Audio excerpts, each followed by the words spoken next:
Pronto. Então, o que você vai fazer agora? Agora você vai acompanhar com o seu vademecum do lado, tá certo? Já marque aí onde fica o índice remissivo do seu vademecum. Procura aí, você vai achar o índice remissivo do seu vademecum. E já deixa ele marcado, porque a gente vai fazer um bocado de pesquisa nesse índice remissivo, tá certo? Então vamos lá.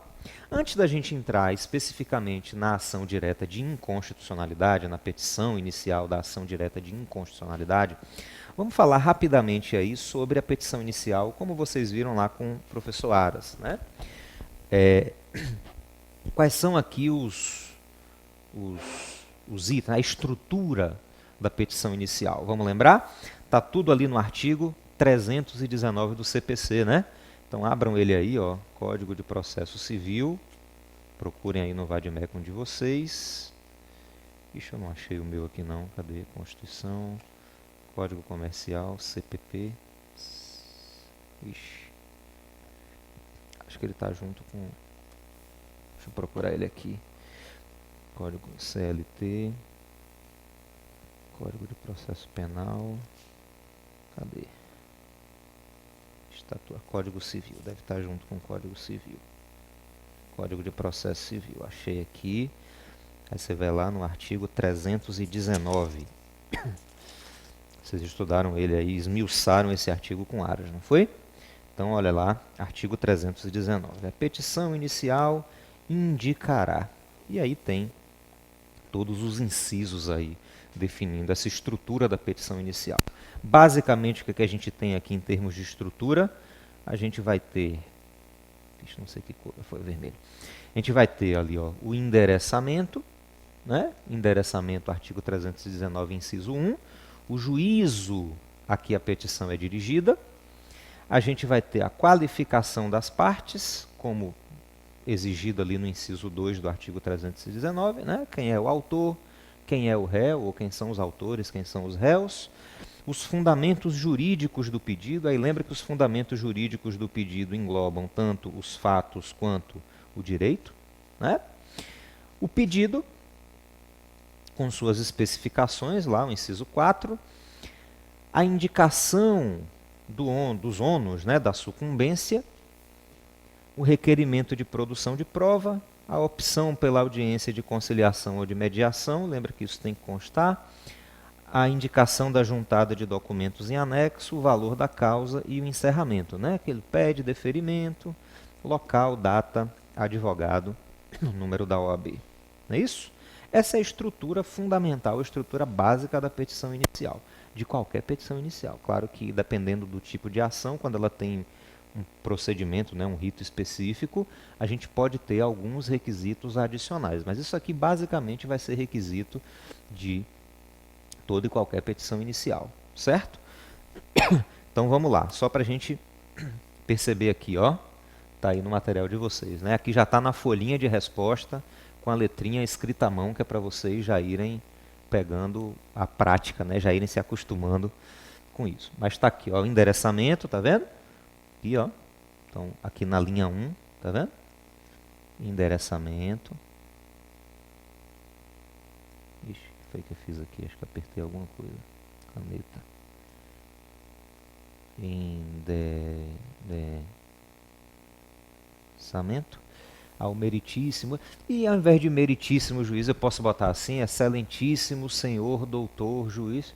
Poder posso, mas não façam isso, tá? A não ser no caso aqui das ações diretas, porque a gente direciona para o ministro presidente do Supremo Tribunal Federal, aí a gente se dirige especificamente a ele, excelentíssimo senhor ministro.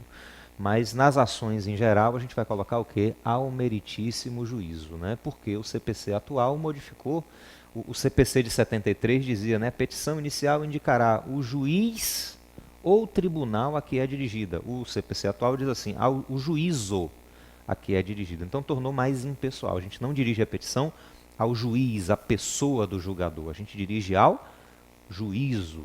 Aquela petição pode ser apreciada pelo juiz titular, pelo juiz substituto, eventualmente o cara foi removido, o outro assume no lugar. Então, é o juízo que é responsável pelo processo, e não o juiz, a pessoa do juiz, né?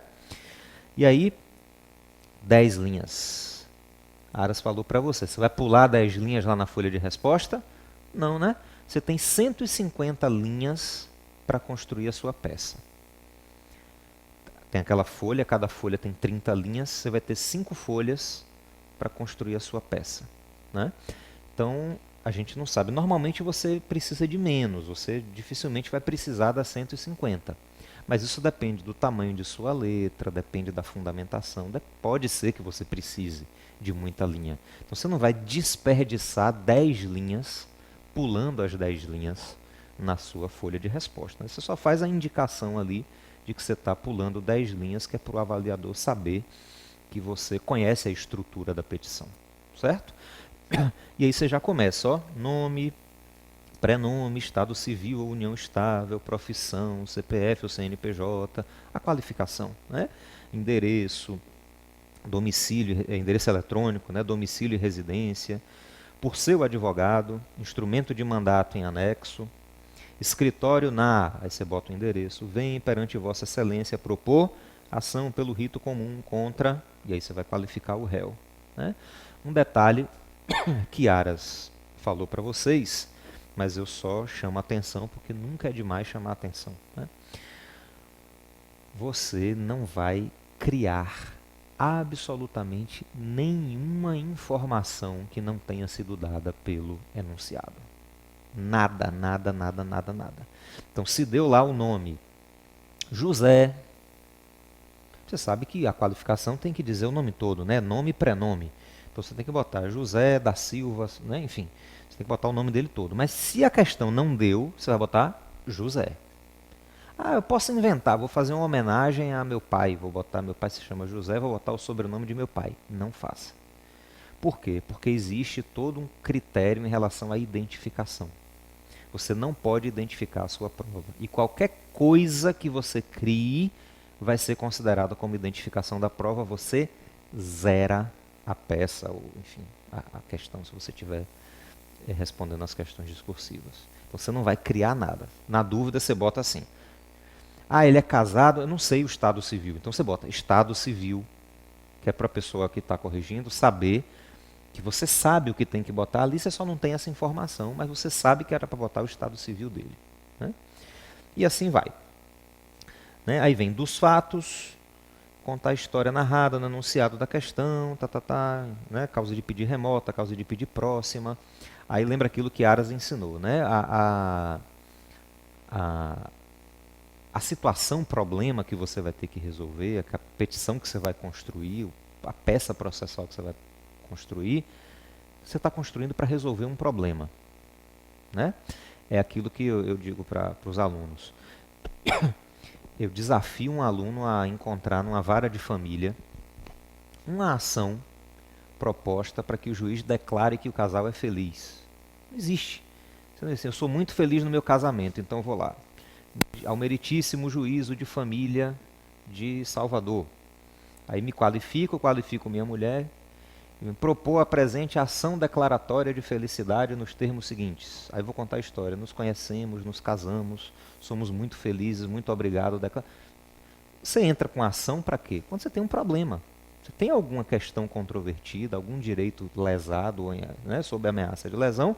Ou seja, o que você leva para o judiciário é problema. Então, se tem problema, você tem que dizer o que aconteceu e onde é que está o problema. Por isso que Aras fala do ocorre que, tá vendo? Aqui, né?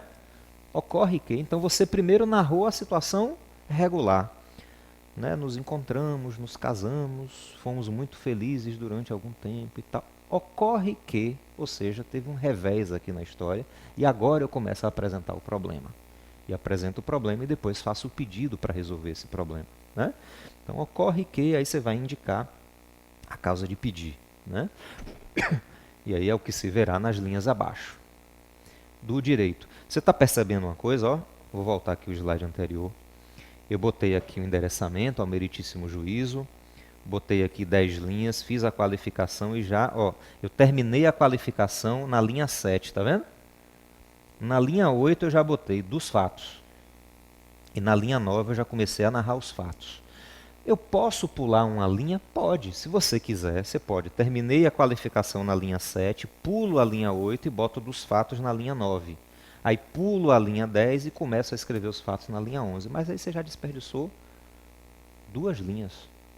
Você não sabe de quantas linhas você vai precisar no final das contas. Ah, não, mas eu sei porque eu fiz o rascunho. Observação, não faça rascunho. Você não vai fazer rascunho na sua prova, não. Tem alguém aqui achando que vai fazer rascunho? Não, né? Você não vai fazer rascunho. Eu digo a meus alunos na graduação, desde o primeiro semestre, quando o cara começa lá a faculdade, no primeiro semestre, eu digo, olha, não faça rascunho. Se acostume a responder prova sem fazer rascunho. Por quê? Porque não dá tempo. Você tem 4 questões para responder e uma peça para fazer. Se você fizer rascunho, você está respondendo 8 questões e 2 peças. Você está fazendo 2 provas. Né? Você não vai ter tempo de fazer 2 provas. Você tem tempo de fazer uma prova. Então, o que é que você vai fazer? O que é que você vai fazer no rascunho? No rascunho, você vai fazer um planejamento do que você vai escrever. Mas é um esqueminha. A gente vai ver como é que a gente vai fazer esse esqueminha aqui. Você vai fazer um esqueminha para saber o que você vai fazer, em que ordem você vai fazer, e você faz direto. Então, quando você começa a fazer a peça, pode ser que você não tenha ainda noção de quantas linhas vão ser necessárias para você responder a questão toda. Você vai sentindo ali mais do meio para o final. Como você não sabe, na dúvida, economize linha. Não fique pulando muita linha não, porque né, pode ser que lá no final você precise de mais linha e não consiga. Tudo que você passar, o avaliador não vai nem olhar. Se não zerar a sua prova achando que aquilo ali é identificação, você escreveu fora do espaço. Certo? Então, não pula a linha. Você vê que eu terminei aqui, ó, na linha 12, na linha 13 eu já estou botando o título do direito. O que é importante aqui? Você dá uma destacada. Perceba que eu fiz a letra um pouquinho maior, fiz todo em maiúscula, para mostrar que eu estou destacando que ele é um item novo na petição. Né? Do direito, aí começa. Aqui vai ser indicada a fundamentação, valendo-se das normas, princípios e súmulas, realizando sempre a subsunção entre os fatos apresentados no enunciado e a fundamentação jurídica. Certo? Gente, isso aqui é basicamente o que Aras falou para vocês. Né? Eu tirei isso aqui do livro dele, aquele livro que a gente indicou no começo, né, que tem os modelos, mas aí é basicamente o que está ali naquele livro dele, só que na forma da folha de respostas, para você já ter uma ideia mais ou menos de como vai ficar a sua peça. Né? Pronto, você fez, ó, 2 pedidos. Pronto, em face do exposto, requer a vossa excelência. E aí você lista os pedidos, né? Um pedido por linha. Ih, rapaz, e agora? Eu cheguei, os pedidos, eu tenho 150 linhas para responder a peça, para fazer a peça. Eu cheguei na parte dos pedidos e já estou na linha 140, eu só tenho 10 linhas. E agora? E agora você vai fazer o seguinte, você não vai pular, você não vai fazer. Você vai fazer a designação da audiência prévia de conciliação. Aí aqui você vai puxar, ó, B, e fazer o outro pedido. C, eu não tenho o que fazer numa linha. Não, isso aí não tem exigência nenhuma legal e nem editalícia para você fazer um pedido em cada linha, não. Na dúvida, você faz tudo na sequência ali, mas isso é só se faltar linha, tá? Se sobrar linha, você faz assim que fica mais organizado, certo? É isso aí. No final, dá a causa o valor tal, pede deferimento, local, data, advogado, OAB. Observe só algumas coisas aqui, ó. Dá a causa o valor de, botei 3 pontinhos, né, reticências. Por que eu botei 3 pontinhos? Por que eu botei reticências? Lembra que você não pode inventar nenhuma informação? Então você não vai inventar valor da causa, não. Você não vai chutar, sei lá, vou botar aqui, vou botar como o pessoal faz, né? Dá a causa o valor de R$1.000 para fins meramente fiscais. Né? Você não vai fazer isso, tá? O que você vai observar? Você vai olhar o enunciado. Se o enunciado lhe der subsídios para você definir o valor da causa, aí você tem que definir o valor da causa, mas levando em consideração o que está lá, certo? Se ele não te der nenhuma indicação, você vai botar assim, dá a causa o valor de 3 pontinhos. O que é que você está dizendo à banca? Ó, eu sei como é que dá valor à causa, tá? Eu sei que tem que constar aqui o valor da causa. Você não me deu nenhum subsídio, então eu não estou identificando a minha prova. Porque se você criar um valor, chutar um valor, isso vai ser considerado identificação da prova. Aí você zera. Entendeu? E eu não quero ver, eu não quero ninguém em repescagem aqui. Adoro vocês, adoro o convívio com vocês. Quero encontrar com vocês no fórum. Quero encontrar com vocês no juizado, né? Não quero encontrar ninguém na repescagem. Quem eventualmente precisar vai estar aqui com braços abertos, mas não quero ver você em repescagem. Quero ver você lá no dia recebendo a carteirinha, né, da OAB. Então você não vai zerar a sua peça. A mesma coisa aqui, pede deferimento local e data.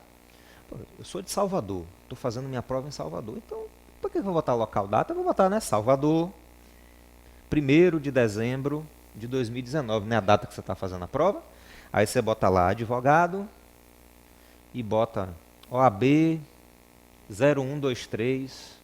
Não invente dado. Então você não vai botar Salvador, você vai botar local, 3 pontinhos, vírgula, data, 3 pontinhos, advogado, 3 pontinhos, que aí seria seu nome, OAB, 3 pontinhos, que é para você mostrar que você sabe o que tem que estar lá. Só não está porque você não teve essa informação, certo? O enunciado não deu essa informação. A não ser que a questão de o enunciado diga, você, advogado, com inscrição na OAB, número tal, mas o enunciado não vai fazer isso, né? Mas se ele der o número da OAB, tudo bem, aí você bota, mas não, isso não vai acontecer, certo? Tranquilos? Joia. Então, essa é aquela estrutura que vocês viram com aras. Claro que eu falei aqui muito rapidinho, porque vocês viram isso em 2 aulas, né? Bem aprofundadamente, praticamente aí o que 8 horas só falando sobre petição inicial. 2 aulas, né? São mais ou menos 4 horas cada aula, então 8 horas aí falando de forma bem aprofundada sobre a petição inicial. Então, fizemos essa retomada aqui e vamos falar sobre a nossa ação direta de inconstitucionalidade. Agora aqui tratando mais especificamente da peça processual, né? Vamos lá.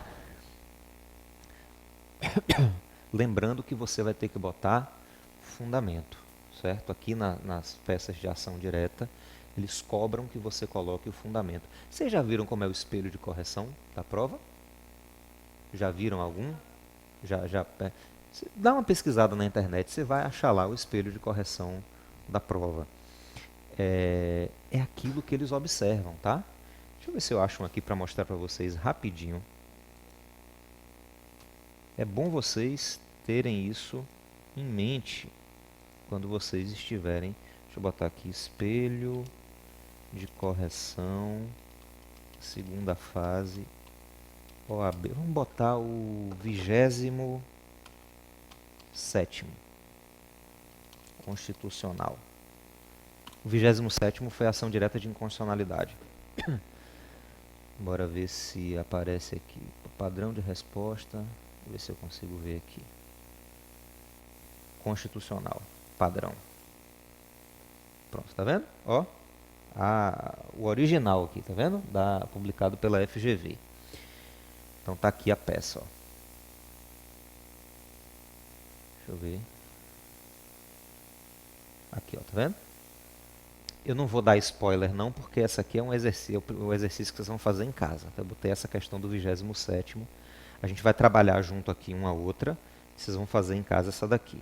Mas depois a FGV publica, depois da prova, ela publica esse espelho, que é exatamente para você saber o que foi levado em consideração. Então aqui é o caso que foi dado, né? Então está aqui, o crescimento da exploração de diamante no território do Estado Alfa ampliou a circulação de riquezas e fez com que a densidade demográfica aumentasse consideravelmente, juntamente com os riscos ao meio ambiente. Esse estado de coisas mobilizou a população local, que levou um grupo de deputados estaduais a apresentar proposta de emenda à Constituição Estadual, disciplinando detalhadamente a forma de exploração de diamantes do território em questão. E aí vem ele dar as outras informações, Aí diz, né? Preocupada com a situação do risco de desemprego dos associados, a Associação Nacional dos Geólogos, que há décadas, o que há décadas para dizer que tem mais de um ano, né? Luta pelos direitos da categoria, contratou os seus serviços como advogado para que elabore a petição inicial da medida judicial cabível, de modo que o Tribunal Superior competente, então já está dizendo que quer Tribunal Superior, então não é ADI estadual, ele quer Tribunal Superior. Reconheça a incompatibilidade do referido ato normativo com a Constituição da República. Ele já disse, claro, aqui que ele quer uma ADI. A gente vai ver como é que a gente interpreta aqui e identifica a peça, né? Mas olha aqui, o gabarito ele vai dizer, né, a peça adequada é a petição inicial da ação direta de inconstitucionalidade, deve ser endereçada ao ministro-presidente do Supremo Tribunal Federal, processar e julgar, conforme artigo 102, alínea 1, inciso 1, alínea A da Constituição, cumulado com o artigo 1º da Lei 9868/99. Aí, ó, a pessoa que vai corrigir, corrige, cadê? Deixa eu ver. Peraí que eu não achei aqui, deixa eu ver se eu acho aqui mais para baixo.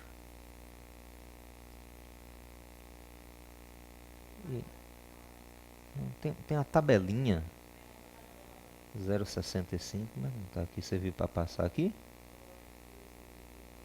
Lá no juros eles têm, né? Deixa eu ver se a gente acha lá.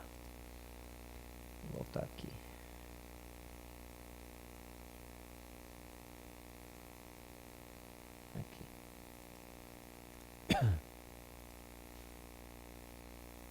Finalize seu cadastro. Cadê? Constitucional segunda fase. 29º, 28º, 27º. Cadê? Peça profissional.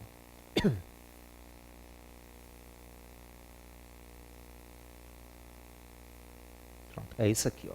Então a pessoa corrige com isso aqui na mão. Então tá lá, endereçamento. Ministro-presidente do Supremo Tribunal Federal, 0,1. Quanto é que você pode tirar nesse quesito aqui? Ou você tira 0, se você errar, ou você tira 0,1. São as possibilidades. Então a pessoa vai ver se você botou excelentíssimo senhor, doutor, lindo, maravilhoso, espetacular, inteligente. Ela vai pular isso tudo. Aí se apareceu ministro, presidente do Supremo Tribunal Federal, 0,1. Se você botar excelentíssimo, Supremo, né, colendo Supremo Tribunal, você não endereçou ao ministro-presidente, 0. Entendeu como é que é a correção? A correção é feita assim.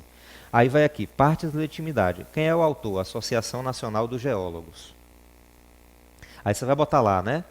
Associação, CNPJ tal. Ele está cobrando aqui? Não, ele só quer que você diga que o autor é a Associação Nacional dos Geólogos. Isso vale 0,1. Legitimidade. Só que você tem que dizer que é a Associação Nacional dos Geólogos. Isso vale 0,1. E depois que você qualificar, você vai ter que dizer, né? Legitimado nos termos do artigo 103, inciso 9, e do artigo 2º, inciso 9, da Lei 9868. Isso vale 0,1. Estando presente a pertinência temática, vale 0,2. Pode. Pode. É o que a gente vai indicar que você faça aqui para ficar bem claro que você está falando da legitimidade. Entendeu? Então repare, aqui você pode tirar 0, 0,1, 0,2 ou 0,3. Se você disser que existe pertinência temática, 0,2. Ou seja, se você falar de pertinência temática, a pessoa leu ali pertinência temática, ela já dá 0,2. Entendeu? Se você falar que é nos termos do artigo 103, inciso 9, mais 0,1. E no artigo 2º, inciso 9 da Lei 986, mais 0,1. Então, você pode levar aí 0,3, né? Quer dizer, no máximo 0,3. Porque aqui é ou. Ou você fundamenta na Constituição, ou você fundamenta na lei. Na dúvida, quando você está fazendo a prova, você sabe o que está no espelho? Não. Então você vai fazer o quê? Você vai pecar por excesso. Você bota os dois. Na forma do artigo 103, inciso 9, cumulado com da Constituição Federal, cumulado com o artigo 1º, o artigo 2º, inciso 9 da Lei 9868. Porque aí você botou os dois, perder você não perde. Você vai ganhar. Se for um ou se for outro, você ganha, né? Indicado, deve ser indicado que o ato normativo foi edictado pela Assembleia Legislativa do Estado Beta, 0,1, e pelo governador do Estado, 0,1. Então aqui vale 0,2. Você tem que dizer que o ato normativo impugnado é a emenda número 5 de 2018 do Estado Beta, 0,2. Você tem que explicar por que é que cabe a ADI. Você tem que tratar os fundamentos do mérito. Aí ele diz, ó, o que é que vale cada coisa, tá vendo? Ó, no final lá, ó, pedido, fechamento, local, data, nome e OAB. Isso vale 0,1. Entendeu? Então assim, como a gente não sabe o que está no espelho, a gente não sabe o que vai estar no espelho de correção, o que é que a gente vai fazer? A gente vai pecar por excesso. A gente vai dar todas as informações, porque a gente não sabe qual é que ele está efetivamente querendo avaliar, certo? Pronto, então com isso em mente é que a gente vai construir a peça, né? Então vamos lá, como eu vou ter que dizer qual é o fundamento da ação, né? Eu estou dizendo que ele deu um caso e eu estou dizendo que para aquele caso eu vou ajuizar a ação direta de inconstitucionalidade. Eu tenho que explicar por quê. Com base em que eu estou ajuizando a ação direta de inconstitucionalidade? Bom, a ADI tem fundamento em quê? No artigo 102, inciso 1. Eita, peraí. No artigo 102, inciso 1, alineada à Constituição, na Lei 9868 de 99, e também vou ter lá no regimento interno do Supremo Tribunal Federal. Artigo 169 a 178. Geralmente não se cobra o regimento interno, por quê? Porque você tem tanto a Constituição quanto a lei regulamentando, né? Mas é aquela coisa, vamos pecar por excesso, né? Então se a gente tem aqui, se o Vadmecum tem o regimento do STF, a gente pode usar também o regimento do STF, embora não seja necessário, não tenha sido cobrado ainda, né? Cabimento. Quando é que cabe a ação direta de inconstitucionalidade? Contra ato normativo, que são aquelas espécies listadas no artigo 59 da Constituição. Opa, vamos lá? Cadê a Constituição? Lembra que agora a gente vai manusear o quanto puder a nossa Constituição para a gente ir se adaptando, se acostumando a ela. Então, ó, artigo 50. Embora eu tenha botado aí no roteiro, né? No roteiro de vocês tem os artigos da Constituição, tem aí a indicação. Tem o texto, né? Embaixo do slide tem o texto dos artigos, mas mesmo assim a gente tem que se acostumar a manusear o material da gente, manusear aqui a Constituição. Então diz lá o artigo 59, ó, o processo legislativo compreende a elaboração de emendas à Constituição, leis complementares, leis ordinárias, leis delegadas, medidas provisórias, decretos legislativos e resoluções.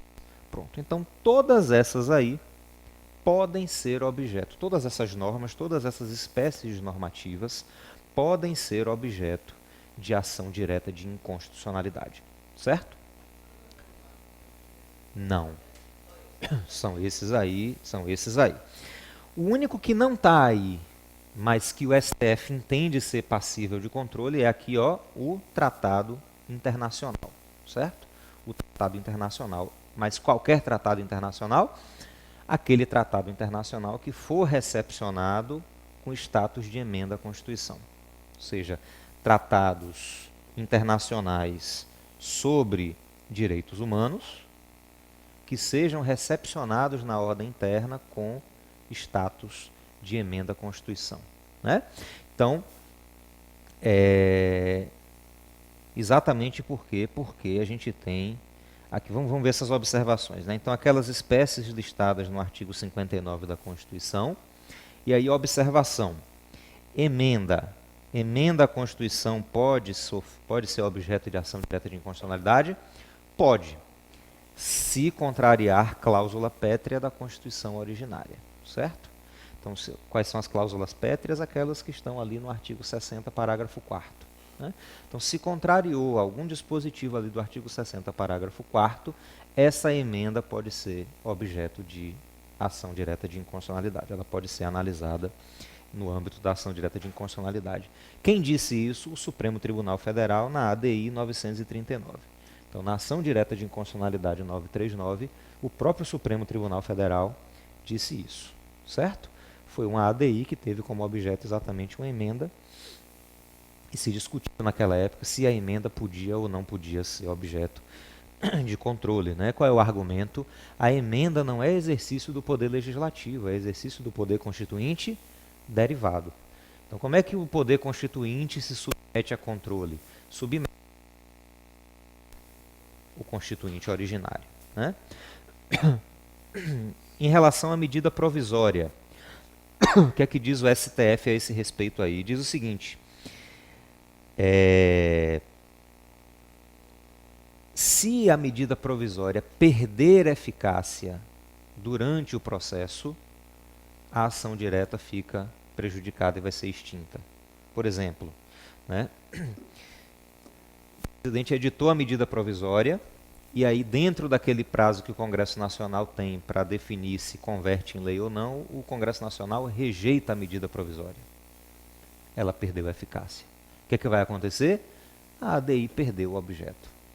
Perdeu o objeto. Né? E se for convertida em lei, ela também vai perder o objeto. Certo? O que o STF diz é, o presidente editou a medida provisória, algum legitimado foi lá e propôs uma ADI, uma ação direta de inconstitucionalidade, contra essa medida provisória. Depois essa medida provisória foi convertida em lei. E aí, o que acontece com essa ADI? O autor vai ter que emendar a petição inicial para impugnar não mais a medida provisória, e sim a lei de conversão. Por quê, gente? Porque pode ser que no processo legislativo tenham sido feitas modificações no texto da emenda. Então pode ser que essas modificações feitas no texto da emenda tenham sanado eventual inconstitucionalidade que existia no texto original. Mas se essas inconstitucionalidades persistirem, o legitimado emenda a petição inicial e aí o processo continua. Caso contrário, ela vai ser extinta também sem resolução do mérito. Por quê? Porque foi prejudicada já que a emenda deixou de existir. Ou, perdão, que a medida provisória deixou de existir. Certo?